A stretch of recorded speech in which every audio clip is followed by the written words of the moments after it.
Magandang araw naman talaga. Salamat, Panginoon. Ano nga ba ulit ng may andando nito? Meron ba kaming mga pagkikita ng pumari? Ay, sus Mariosep! Ano ba yan? Kakagulat naman itong cellphone na to talaga.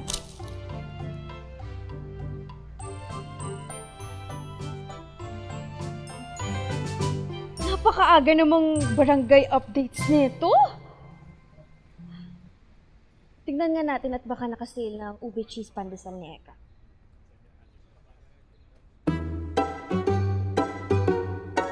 Mga kabarangay! How true na meron daw may TV sa may Matalino Street? 1 week na raw na hindi lumalabas. Nako! Baka mas malala pa sa COVID yan. Ayoko na ulit lockdown.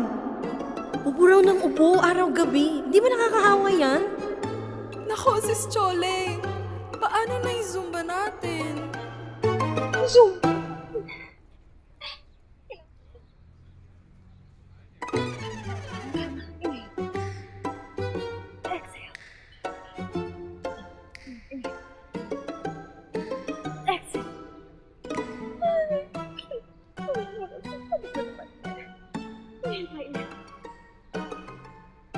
Ate Chuling! Ay!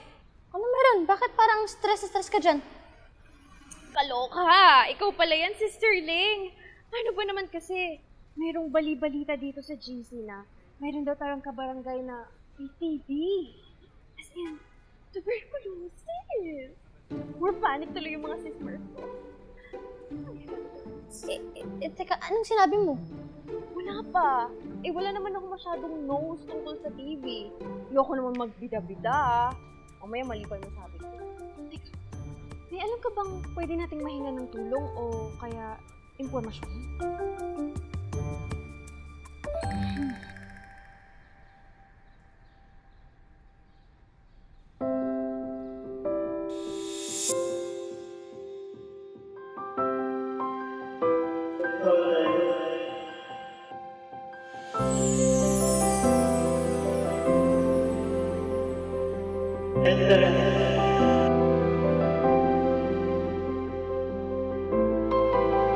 Oo.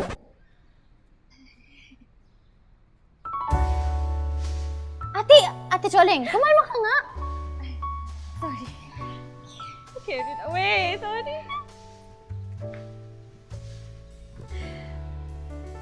Aha! Alam ko na. Alam ko na kung saan tayo hanap ng impormasyon tungkol sa TV. Saan? Total nandito na rin naman tayo sa health center. Magtanong tayo kay Kuya Dadong. Ang ganda ng idea mo, Terry! I'm sure talaga matutulungan tayo ni My Love. No. Teka lang i-message ko lang yung mga co-constituents natin para hindi na sila mag-panic. Oh, sige. Sige, hindi ka. Ay! Galing-galing talaga bata ka.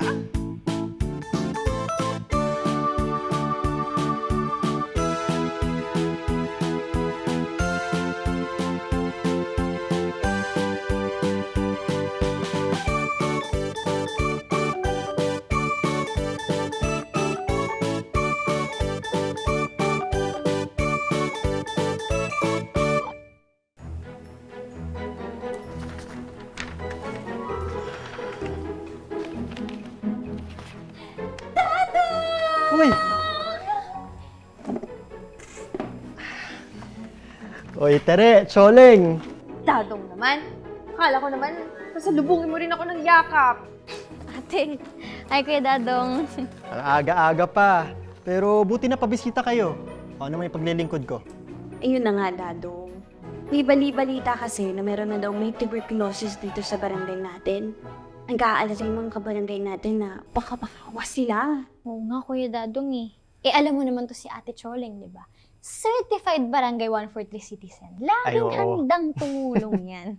Kaya gusto rin din namin malaman kung ano ba talaga ang TB para ma-share din namin sa iba.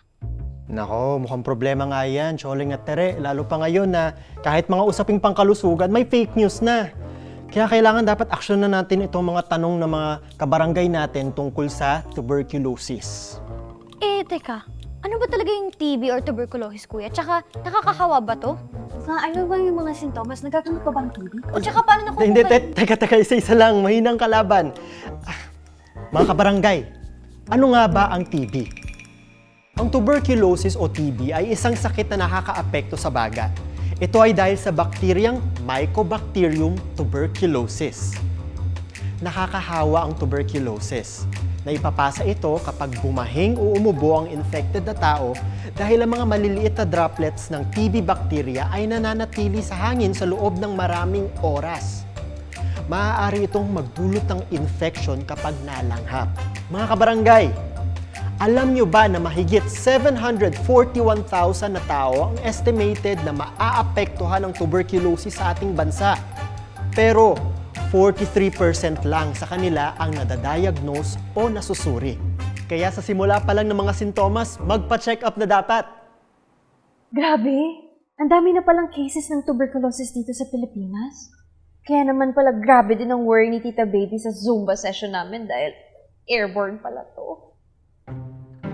Pero kuya Dadong, curious lang ako. Kasi yung iba, pag inubo lang, TB na agad yung iniisip ng mga kapitbahay. Paano ba mako-confirm na TB nga yun? Iba-iba kasi mga sintomas ng nararanasan ng mga pasyenteng may TB, Tere. May inuubo, pero minsan may kasama rin itong hindi maipaliwanag na pamamayat, lagnat, o di kaya pamamawi sa gabi. Ano man sa mga sintomas na ito ang nararanasan ng mga pasyenteng mahigit 2 linggo ay maaaring maging sign ng tuberculosis. So kapag na-check mo na yung mga sintomas, ibig sabihin, may TB ka? Maaari.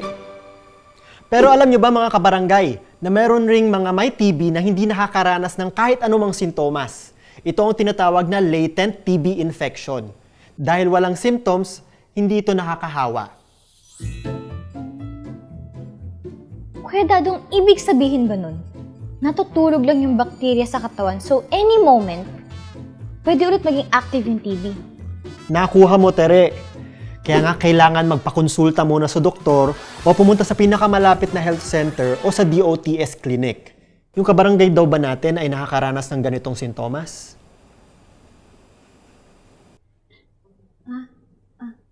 Ang sabi ng mga sismars ko, 2 linggo na daw inuubo at hindi lumalabas sa bahay. Pero wala naman silang sinabi about sa ibang sintomas. Malalaman lang natin kung TB nga yan kung sinabi ng doktor. Hindi pala biro ang tuberculosis, Kuya Dadong. Totoo yan. Inaatake kasi ng bakterya ang iba't ibang systems ng katawan natin. Alam ko na. Samahan niyo ako sa check-up room. Tara. Sige, pasok kayo. Maupo ka, Sholeng. Ate, Ito ang ating respiratory system. Dito nangyayari ang iba't ibang proseso ng ating breathing o paghinga. At ang organ na in charge dito ay... Sa'yo lungs? ano yun natin, Sholing? Sabi ko, lungs. Correct. At bukod sa ating lungs, kasama rin ito ang trachea, pharynx, larynx, diaphragm, at bronchi. Sila ang nagmamanage ng ating respiration. Pero anong pinagkaiba ng breathing sa respiration, Kuya Dadong? Good question. Imagine niyo to. Ang respiration ay isang chemical process kung saan tinatransform ng katawan natin ang nutrients into energy. May 2 bagay na importante sa prosesong ito, ang oxygen at carbon dioxide. Ang gases na ito ang bumubuo sa ating breathing process. Try natin to mga kabarangay. Inhale. Exhale. Yan ang ating breathing process.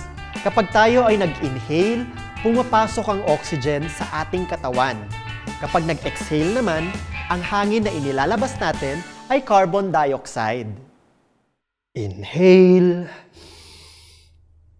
Exhale. Inhale. Exhale.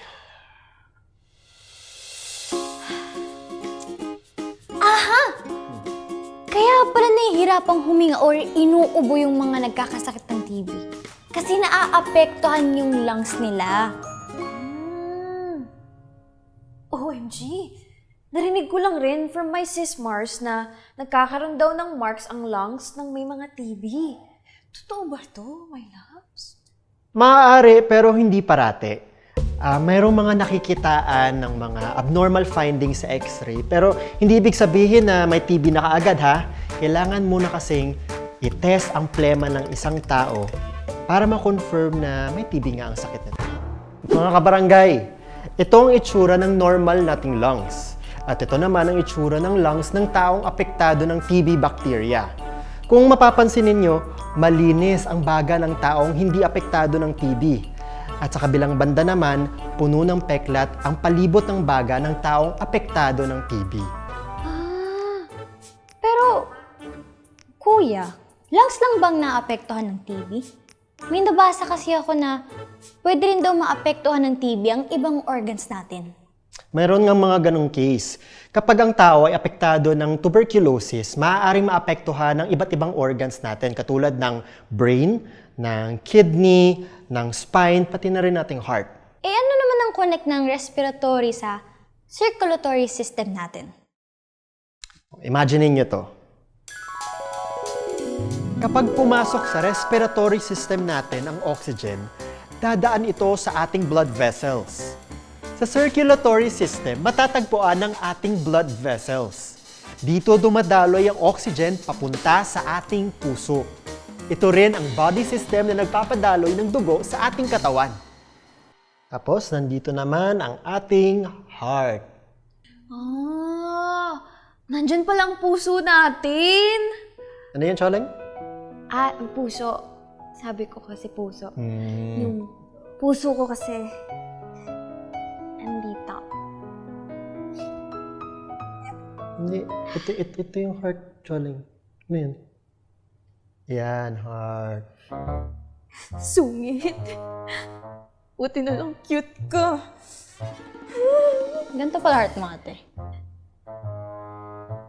Broken hearted. Ito, hindi yan. Ito nga yung heart eh. Ayan, o. Kinig ka. Ito. Ito yung Huwag ka heart, iyak, Choleng. huwag ka iyak.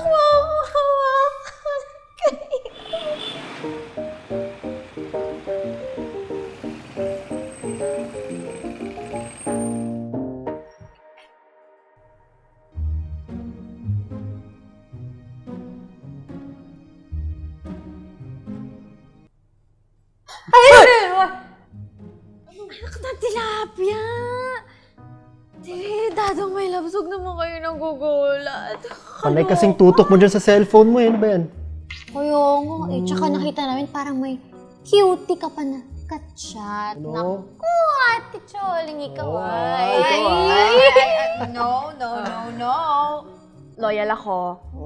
Tsaka, nag-update lang ako dito sa GC natin ng mga informations na nakuha ko. Tapos, nagpadala rin ako sa mga kabarangay natin ng mga questions nila or mga gusto nilang pag-usapan about sa tuberculosis para mas malinawan sila.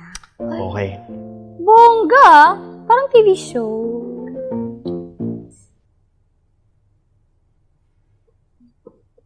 Aha! What if gumawa tayo ng video tungkol sa TV para sa mga kabarangay natin? Naku, mukhang nagugustuhan ko yung idea mo, Tere. Sige, game ako dyan. Sagutin natin ang mga tanong ng mga kabarangay natin. Thank you, Dadong, my love. Hindi, kay Tere. Thank you, Tere. Ay, kumain ka na natin. Sarap yan. Yan o. Yun. Ay. Yan. Paborito mo yan, di ba? Hindi! Kasi ito may bukol. Pero kakainin. Tiran niyo ako. Hindi, huwag ka na. Hindi, akin Uy, dito lang. teka. Hello mga kabarangay! Welcome to Health TV Aksyon Kalusugan. Ako po si Tere, ang boses ng kabataan.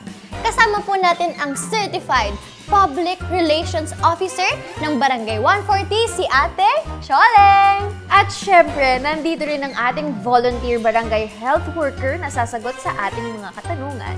Dadong! Okay, game. Let's start. Unang katanungan mula kay Sis si Angel.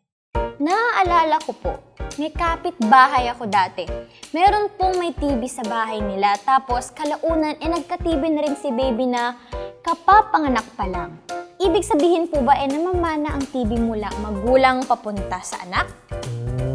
Mga kabarangay, hindi po hereditary ang tuberculosis, pero nakakahawa po ito. Kaya naman, mas at risk ang mga buntis at fetus, pati na rin yung mga immunocompromised at mga senior citizens.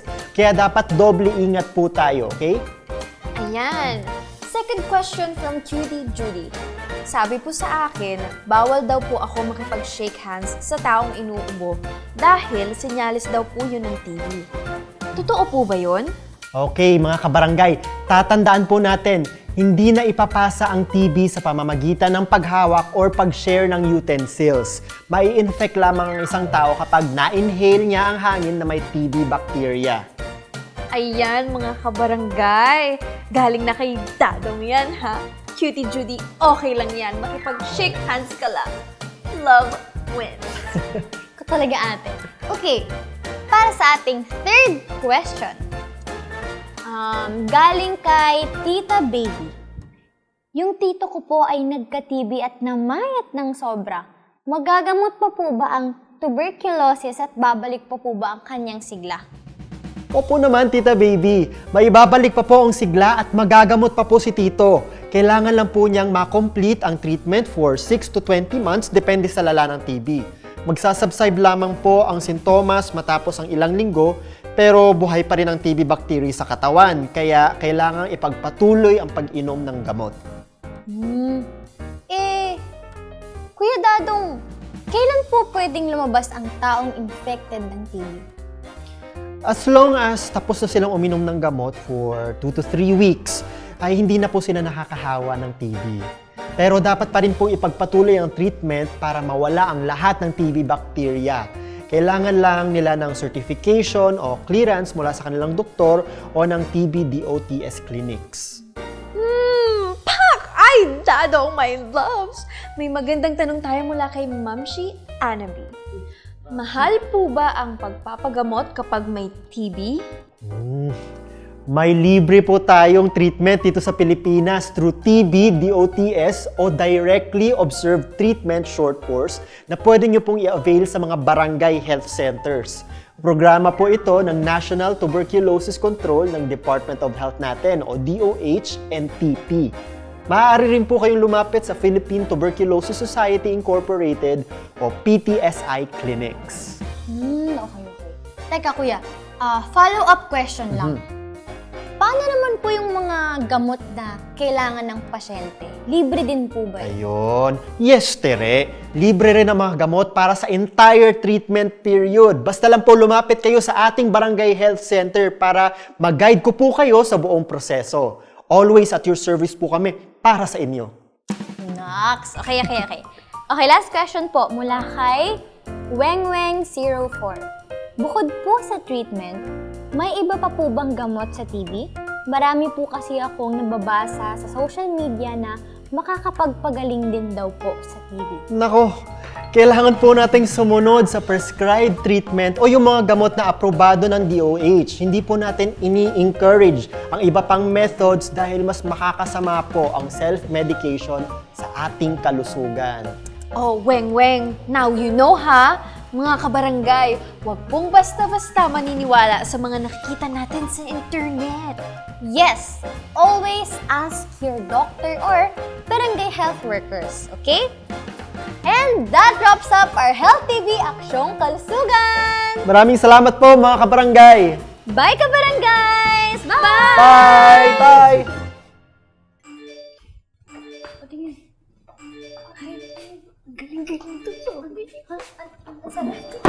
Ano daw ang reaksyon ng mga kabarangay natin, Choleng? Nakoy, nag-viral ka daw, my loves! I mean, Dadong. Mas nalinawan na sila about sa tuberculosis. Totoo yan. Kasi maski ako, kuya, ang dami kong natutunan.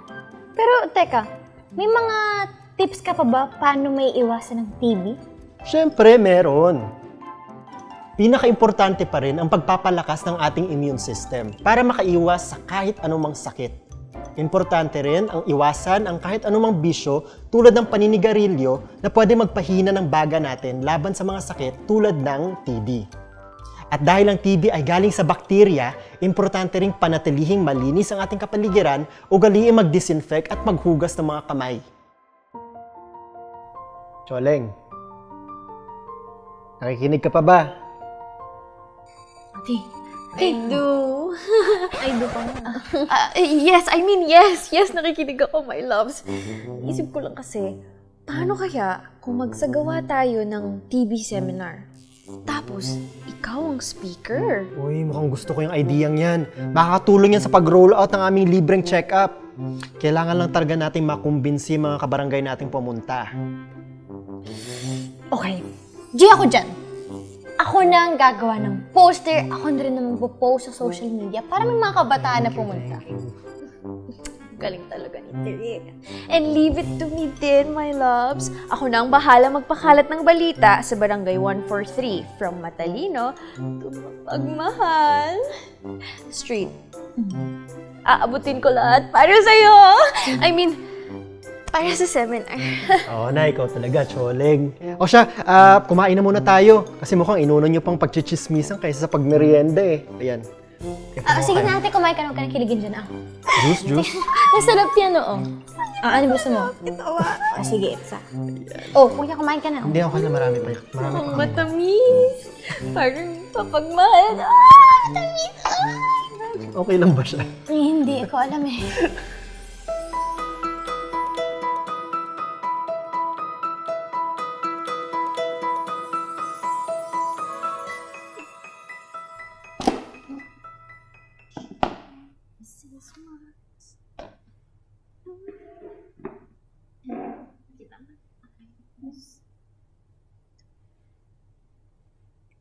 And we're done! Ready na ba kayo mga kabarangay? Taas ng energy, ah. Pero ate, cheat ka lang. Baka mag-distract si Kuya Dadong eh. Ay, naku. Sure akong hindi yan. Ay, Kuya Dadong, tapos na kami. Seminar na lang kulang. Haba, mukhang ready na nga. Oy, mga kabarangay natin, kamusta? Don't worry, my loves. I'm sure madaming dadating dahil lahat ng iskinita sa Barangay 143 ay hinalugkog ko. Ganun, dedicated. Dedicated. Pero kuya, may mga kabataan din na nag-register sa social media campaign natin. Kaya sigurado kung may darating talaga. Oo, maraming salamat sa inyo, Tere at Choleng ha. Kung hindi dahil sa inyo, siguradong kumakalat pa ngayon yung fake news tungkol sa TB. Tsaka, mabuti na rin na sinimulan natin itong Aksyong Kalusugan na seminar. Hindi ko ito magagawang ako lang mag-isa. Hindi kami natin na magkasama. Ito talaga si Ate Choling. Pero, kuya, alam mo, walang ano man yun. Tsaka maraming salamat din sa matyaga mong pagsagot ng mga tanong namin tsaka ng mga kabarangay. Truly! Ay, hello po. Excuse me, dito po ba yung seminar? Baka nandito na yung mga kabarangay natin, ah. Mga oras na para sa Aksyong Kalusugan! O, paano mga kabarangay? Sana ay mas naliwanagan pa kayo tungkol sa tuberculosis. Huwag mag-atubili, pumunta sa mga barangay health centers. TB o kahit anong sakit pa, basta kalusugan ng usapan, aaksyonan natin yan. Bye mga kabarangay! Bye! Ayun na. Pasok po kayo! Pasok po. Pupo kayo dito. Nakarating kayo. Ayan, hello. Ay, si Kuya pala yung nakachat ko. Yung kapitbahay namin. Yan, sige, okay po kayo. Okay, let's begin.